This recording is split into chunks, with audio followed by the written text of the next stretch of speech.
with me and with our office. And I really respect him for the man that he is. And I'm not sure what he's going to say this morning. So we'll all find out together, but I'm excited that he's here, and I'm going to turn it over to him. Thank you, CJ. You think he's going to be surprised? I'm about to be surprised too. Thank y'all for having me today. This is the 4th time that I have spoke. I actually lost an uncle yesterday, so emotional. I'm going to be all over the place. So y'all please forgive me, please work with me. But again, my name's Pete Durham. I grew up right down the road. I'm from Marbury. Born and raised, my family's been there forever. My kids were from there. So it's just a lot has changed over the past 12 years. Time flies, especially when you get older. How many seniors do we have in here? My seniors right here.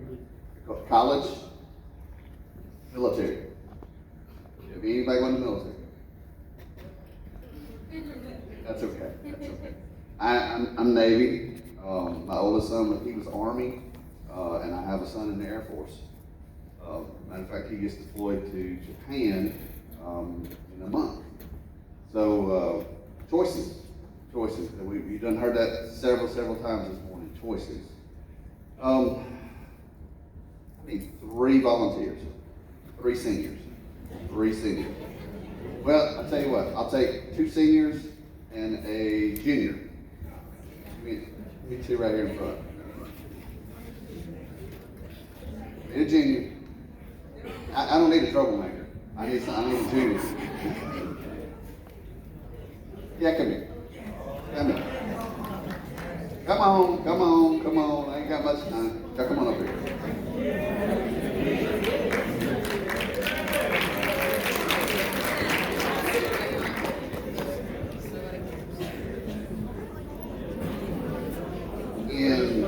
On my journey, there are no blueprints, there are no instruction manuals, there is no. I'm flying by the seat of my pants trying to do what I'm trying to do, but what I have been through, what my family has been through, what 2 other families have been through, and a lot of other people has changed lives completely. And so I'm making this up as I go, but I'm trying to make the most impact that I can. So that being said, we have 2 choices. This is consequences. This is instant consequences. Does everybody know what this is? Know what it'll do? Instant consequences. You put your finger in this and it's going to break it. That's instant consequences. Those are those choices you make in life that they may not happen right away, like this rat trap, but it's consequences. Or we have a box of the future. Right? It's kind of elaborate on one side, kind of plain on the other. All about whatever you choose in life. All about choices.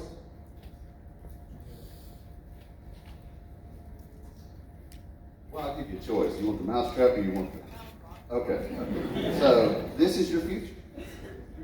In this box is everything that you can ever depend on. This is consequences. This is your choices. This is not only everything right now, it's everything that you've ever been and everything you ever will be. So, open up. Don't tell nobody. Don't tell nobody.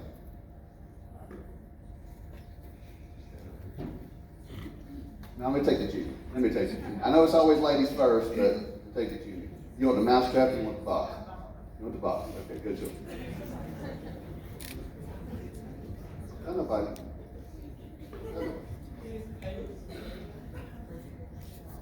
Okay, you want the box.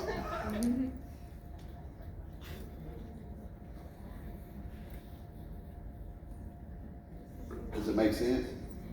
It makes sense. That simple. It's not hard. It's that simple. Tell nobody.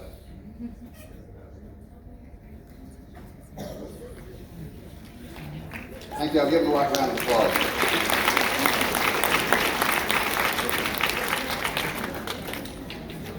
I'll get back to them in a little bit. But simple, okay, life is about simple. Whether it's good or bad, it all boils down to simple. Let me get into this story, and there's a lot of moving parts to this. In May of 2009, my oldest son, Steven, and 4 other friends decided to go hang out with my son's buddy that lives 8/10 of the road from this high school right here. And it's kind of ironic, the first school I speak at, that close. So Steven, in his car, these 4 boys, they load up, they go over to Chris Kroger's house. So they all go, and Chris ain't home. Oh, we're just gonna hang out, we're gonna do whatever. So they're bored. I mean, Steven was probably the oldest, he was 17, everybody else was 16, and one 15-year-old. So they all go, they all hang out. How short is y'all's attention span? So a few minutes later, they're ready to go. Nobody's home, it's boring. So everybody gets in the car, they go to leave. 2 kids, man, I forgot my phone in the back, and Mom's gonna kill me. Okay, they go back inside the house.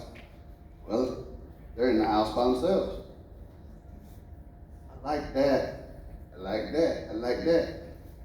grab a few things, put them in the pocket, here we go. So they're going down the road, and they start cackling in the back of the car, everything's funny. And Steve said, what's wrong? What y'all laughing at? What's so funny? They said, oh man, he ain't gonna miss it. He gonna miss what? Well, we just took a few things. What? This is crazy. I took you over to my friend's house, and we were gonna hang out, and we were gonna do things, and y'all gonna steal stuff? Come on. So he drops them off, and he calls Chris. Hey man, this ain't on me. Brought these guys over there, we're gonna hang out, them, and they took some stuff. Well, of course, Chris gets mad, blows up. So Steve said, man, I'll take care of this. I'm gonna make it right. How many times y'all said that? I'm gonna make it right. Can't make things right. So time goes on, everything starts to kind of fizzle out. Chris still mad, he's still gonna hold a grudge. How many people in here been mad at somebody else? How many people in here had a grudge? Okay, I'm gonna tell you about grudges. Long story. So, needless to say, Stephen had enlisted in the Army early enlistment program. So, in May, Stephen left for boot camp. And Chris was cool. Everything was good. I'll take care of it. So, during this time, all this happened here in Verbena. During this time, a receiving stolen property report was filed in Autauga County, where those other 4 boys lived at. So all 4 of those boys, they get pulled in, and their parents, they're talked to, and they're all minors. So is it a big deal when you're a minor? Not really, because your parents are going to handle everything. That's why your parents are going to be here forever. So, needless to say, Stephen comes back from boot camp. They get to talking, and they're talking with Chris, and Chris is like, man, this ain't cool. And Stephen's like, I'm gonna pay you back. So Stephen is now in the reserves, so he's getting a paycheck. So he starts paying Chris back. I'm gonna make this right. So now this whole time, Daddy don't know what's going on. Mama don't know what's going on. Because what do? Y'all hide. Y'all don't tell your parents because you don't trust your parents. You don't trust your parents because your parents are mean to you. They're mean to you because they love you. They ain't mean to you. That's called love. They do things that you may not like. They're trying to make a future for you that's better than what they have. So Steve comes back, starts paying him. He's giving him money every month. Well, his girlfriend, it's coming up Christmas. Stephen says, hey, it's Thanksgiving, man. I've done paid you enough. Man, I'm serious, man. I want to get something for my girlfriend. So, Chris don't like it. But he's like, all right, whatever. The favorite word of the teenager, whatever. So, everything's, thinks this is all done. Okay, everything is over with. So, December 26th, right after Christmas, Stephen had started getting phone calls from Chris. Hey man, come over and hang out. Come on, we're gonna party. We're gonna party. Come on over. Come on over. Let's hang out. And so Stephen finally says on the 26th that afternoon, says, all right, let's party. So he goes over to Chris's house. So Chris is there. Josh, Reddy was another teenager that was there. There was a 16-year-old runaway from Florida that was there, who was pregnant. And that's going to be their party. So they're all hanging out, everything's cool. They said, hey, let's get so-and-so to come over, let him do some tattoos for us. He's 15 years old. He's going to do some tattoos. Good kid. I love this kid to death. He's my hero. So he comes over. They go get him. He comes over. So they're all hanging out. It's getting dark. It's getting cold outside. It's December. Start a bonfire. Got a fire. Just happen to have a fire out back. Come on, let's go get it burning. Get it burning. So they go out and they do everything they can to get this fire to burn. Nothing. Can't get it to burn. Can't get it to burn. So Stephen and the 15-year-old, they say, man, I'm cold, I'm tired, well, let's go back inside. So they start walking back to the house. Well, 15-year-old's talking to Stephen. Boom! Right? Exactly right. Stephen turned his back, and the boy put a shotgun in the back of his head, blew his head off. 0.8 of a mile from here. That was his friend. Friend, a term that really is used extremely loosely nowadays. Friend. Earlier in the night, Stephen called his sister and had a short conversation with his sister and introduced his friend, this boy that had already planned in very detail how he was going to execute Stephen because of the stuff that was taken by somebody else. Guilt by association. And in that time, it really boiled down to, in a later on statement that he made to the police, I'm going to show people that you'll never mess with me again. After they shot Stephen, they told him, now, this is DARE. This is the week to talk about alcohol and drugs. There was a lot of drugs found at the scene. There was alcohol found at the scene. I am not naive and stupid to think that my kid didn't have anything to do with either one of them. It's all about, everybody wants to say it's experimentation. You want to know, you want to feel, They may make you happy, but they also take away one thing, that they take away your inhibitions. And when you take away your inhibitions, anything's possible. Up to the point of pulling the trigger, shooting somebody in the head. There ain't no coming back. That's it. That's a life gone. Forever. So, Stephen's on the ground. The other boy, who was also armed, he's making sure that Stephen is dead. Making sure he was dead. His friends. These are his friends. So, the other kid, the 15-year-old, he's freaking out. This is, what did you do? What did y'all do? He said, I want to go home. I want to go home now. I mean, to me, I just saw my friend get shot, and I'm telling the people that shot him to take me home, that's brave. So they take him home, but on the way home, they said, hey, look, you see what we're capable of? You see what we can do? They take this kid back to Prattville. At that point, when they dropped him off, he wakes his parents up. This is 5 o'clock in the morning. Mom and Dad, I just saw something that I have no words. Steve is dead. Mom and Dad called the Prattville Police Department. Take him to Prattville Police Department. They contact Chilton County Sheriff's Department. That's when everybody else gets involved. So, when I say they planned this, this was a teenage version of How to Get Away with Murder. They had the perfect plan. They had the perfect plan. And their plan was, once they killed Stephen, they were going to put Stephen in a burn pile, burn his body up completely, and nobody would ever know where he was at. So, 15-year-old said they contact the sheriff's department, shows up on scene. As statements I have read, and needless to say, 3 years ago, I contacted CJ. I said, I want to read those files.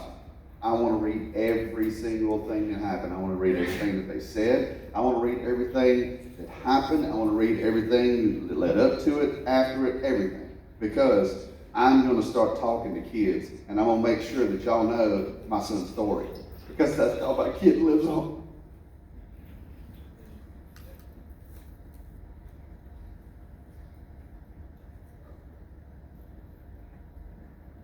Parents love their kids in all kind of ways. All right? They're going to tell you no. You're going to hear no.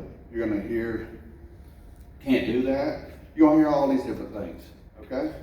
They're saying that because they love you. They may not explain why that they're telling you that. Parents got a feeling. I knew this kid was no good. Is that being judgmental on my part? No. I don't judge anybody just by saying, got an Alabama shirt on. I don't like you.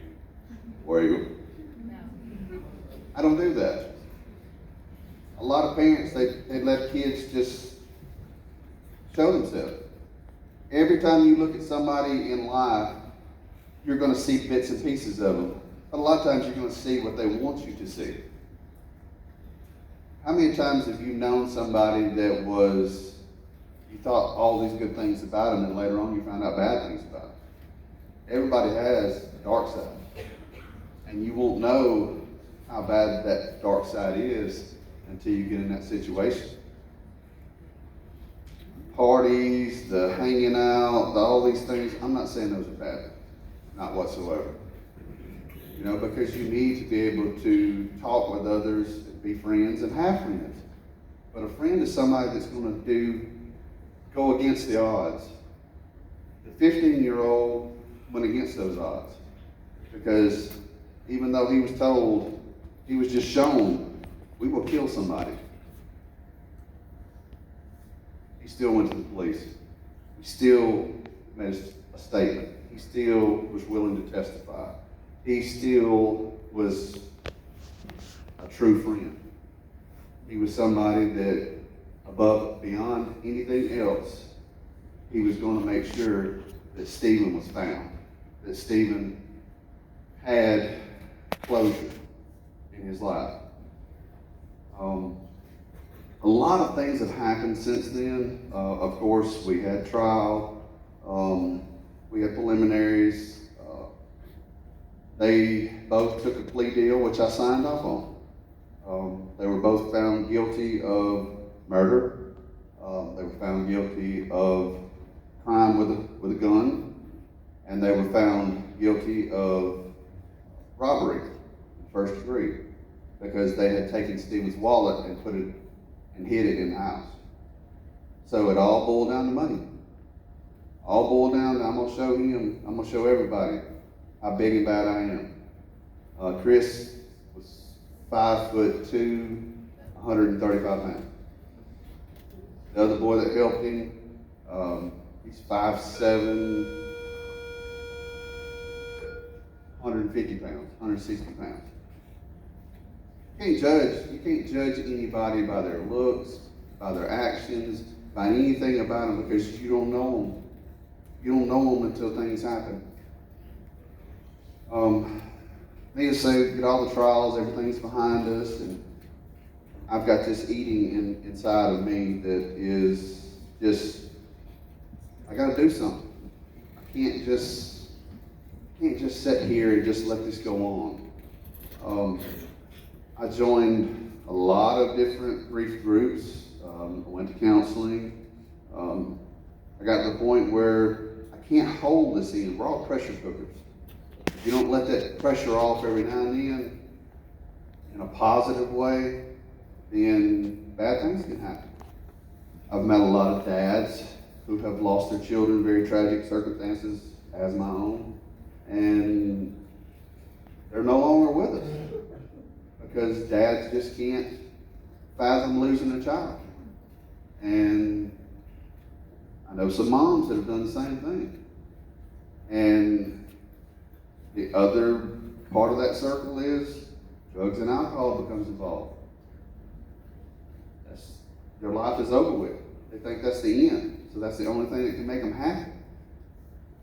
Well, I'm standing here today before you. I'm clean and sober, and I'm not going to stop. Stephen's message, I will tell his story till my last breath. I never knew how strong this was to tell his story until I asked CJ for my son's records. And I knew that was a hard step, and a lot of people said, "Are you sure?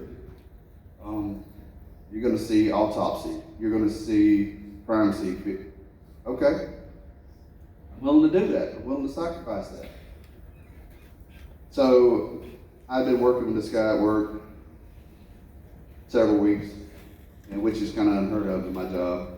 And I had got an email that night. I was staying in the hotel. I got an email that night from CJ letting me know that everything was arranged. I could get Stevens' files and start going through them. So the next morning I come downstairs, I'm excited, tell my co-worker, "Hey, I got his files. I'm gonna be able to sit down, I'm gonna be able to go through everything." He's excited for me. Well, the manager at the hotel said, "Hey, Mr. Durr, we have a new employee that's going to take y'all to work today." Okay, cool. So we get in the van, we're talking, we introduce ourselves, and Michael was, he just happy, happy-go-lucky guy. This is in Mobile, Alabama, by the way. So I'm talking about getting Stevens' files, and this is great because this was coming up on 10 years, and I'm just so excited. And as we're riding down the road, Michael looks at me and he says, "You lost your son too?" Being in grief, not a real good combination because we're all hard-headed. We internalize so much. So when somebody tells me a story of grief, then I listen. And so as we're kind of small talking, Michael says, yeah, my son, he was murdered December the 27th, 2009. The exact same day my son was murdered. His son's name was Michael Little Jr. So, his hair sticking up right now? Yeah. The odds of me and him meeting, 2009 population state of Alabama, 4.5 million people. There were 322 homicides in the state of Alabama in 2009. Me, Stephen, and Michael Little were both murdered on the same day.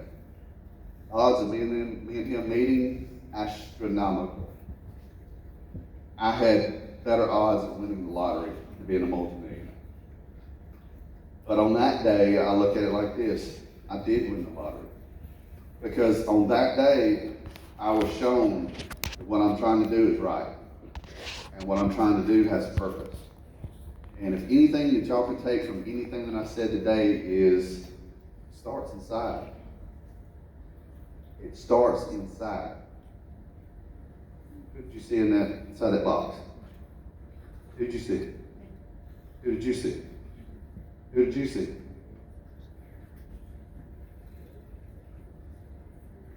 It's just a simple little wooden box that I made. Craftsmanship is not great, but this is where it all begins at. It all begins inside. Every single one of you. This is where the consequences start. This is where the pride starts. This is where everything starts. Inside. Guys, I'm going to be the first to say that it's hard being a parent. It's hard trying to navigate everyday life and trying to teach your kids what's right and what's wrong. There's always going to be stress. There's always going to be things. There's always going to be bills. There's always going to be bad days at work. Your parents love you. Talk to them. You may think that they're too busy not to listen to you, or not to hear you, or not to do anything. They do. Now you may have to get their attention. You may have to say, we got to talk. Dad, I'm pregnant. You know, just, you're going to get their attention some way. Please don't lead off with something like that. They may end up in a Florida heart attack. Just, in a way, you can joke with your parents, get their attention, talk to them. If you don't think you can talk to your parents, there are teachers, there's counselors, there are people around, there's people at church, there's people in everyday life that you can talk to about any situation, good or bad, any situation. You know, I know you've heard a lot about, the police, they're the bad guys. Some people want to make that up. They're not the bad guys. They're the keepers of the system that we have in place now. Reach out to them. There are so many adults that will help you in any situation, whether it be people trying to push things on you that you don't want, whether it be just regular life situations. I guarantee you, you may think that you're the only one going through that. You're the only one on this earth that has ever been through that kind of situation, that breakup, this, that, the other. You're not. You're not alone. You're not by yourself. There is no escape through any other way than just living your life. So I hope and pray that y'all take something positive from what I say. I'm sure that the blue has been kind of talked about, mentioned by somebody in this room. Why this guy got blue hair?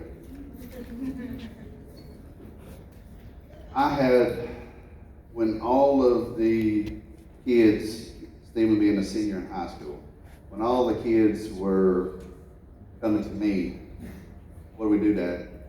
And then not just my kids, all the seniors in Marbury High School, the juniors. Dad, what do we do? Because at that moment, I wasn't a dad. I was a dad of 80 kids. Probably more than that. These kids are like, what do we do? And I started thinking about my son.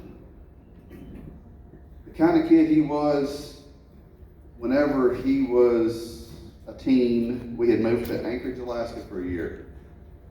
Don't ask. And he wanted to express himself. He just, wanted to be himself. So his way of being himself was, hey, Dad, I'm going to dye my hair blue. Okay, it's your head. It's not that big of a deal. So he did it several times, just his way of expressing himself. Don't hurt nothing. Worst case scenario, it's all gone. So I just happened to mention, as I was preparing to stick my foot in my mouth, if we showed up at Stephen's funeral with blue hair, he would just think it was the funniest thing in the world. Needless to say, there was a bunch of kids came to his funeral with blue hair. It's family. That's what it all boils down to. You may not be physically related, you may not be, of the same family tree, but we're all in this together. Every one of you in this room is Verbena High School. But yet, you live in different houses, all in this together. So we got to help each other. We got to look out for each other. The bullying, the looking down on people, the economics of life. You gotta let all that go. Because I guarantee you, in 10 years, everything's gonna be completely different. 20 years, it's gonna be completely different. The two boys that thought that they were gonna be monsters and control my son's life, which would ultimately control my life, I told both of them at sentencing, I forgive you. And the reason I forgave them is because forgiveness is closure. It allows you to move on. And it takes that anchor that is dragging you down into some very dark, deep places, and it lets that go. So when you forgive somebody, then you take control of your life again. And you're able to do things with your life that nobody ever thought possible. Would I have ever thought that I'd be standing on the stage today 12 years later? Just like I never thought I'd met somebody that son was murdered on the exact same day mine was. So when you think that life is hard, somebody else has always got it harder. There's always things that you cannot even imagine. But the power's inside. It always will start inside and it'll always end inside. So I appreciate y'all. I thank y'all very much. Y'all can do anything is possible. Thank y'all.